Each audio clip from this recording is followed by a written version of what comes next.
Go to the dogs, go to the dogs.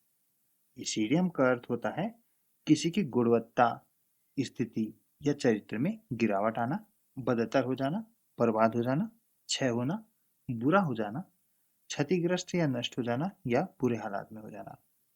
तो किसी स्थिति, स्थान, प्रणाली या कोई व्यवसाय या कोई व्यक्ति का वर्णन करना हो कि वह अच्छी स्थिति से या स्वीकार्य स्थिति से खराब या बर्बाद स्थिति में पहुंच गई है, उसकी गुणवत्ता, चरित्र, स्थिति में गिरावट आ गई है, बुरे हालात या बदतर हो गई है, तो उसे बताने के लिए गो टू द डॉग्स का यूज हम कर सकते हैं। इस इडियम का ओरिजिन देखें तो ये इडियम ग्रीस और रोम में उत्पन्न हुआ था। तो वहां पर खराब या बासी भोजन को, यानी कि जो मानव उपभोग के लिए अनुपयुक्त हो जाता था, ऐसे भोजन को अवांछित कचरे के साथ, यानी कि कोई भी कचरा के साथ, खराब कचरे के साथ गली के कुत्तों को फेंक दिया जाता था। और कुत्तों के पास उस वस्तु को फेंके जाने का मतलब था कि अब उस वस्तु का कोई मोल नहीं रह गया है और इसलिए उसे फेंक दिया गया है, यानी कि उसकी स्थिति बर्बाद हो गई है। अब वह कोई काम का नहीं है, कोई मोल नहीं है, इसलिए वह कुत्तों के पास है।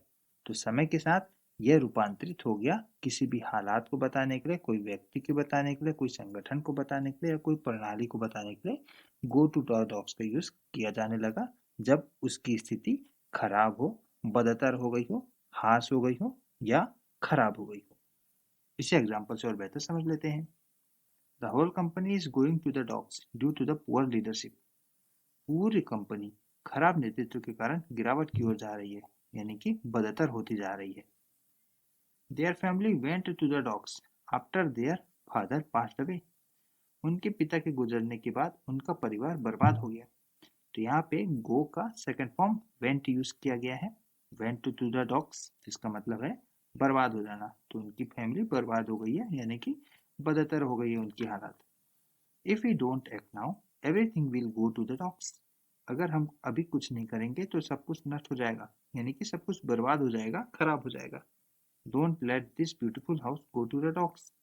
इस खूबसूरत घर को क्षतिग्रस्त मत होने दो, यानी कि इस अच्छे घर को खराब होने मत दो। तो ये थे गो टू द डॉग से बने हुए एग्जाम्पल्स। आई होप आपको इस इडियम का अर्थ अब समझ में आ गया होगा। वीडियो पसंद आए तो वीडियो को लाइक करके शेयर जरूर कर दीजिए और अपने इंग्लिश को इम्प्रूव करने के लिए हमारे चैनल को भी सब्सक्राइब कीजिए। मिलते हैं आपसे नजर वीडियो में, तब तक के लिए बाय, जय हिंद।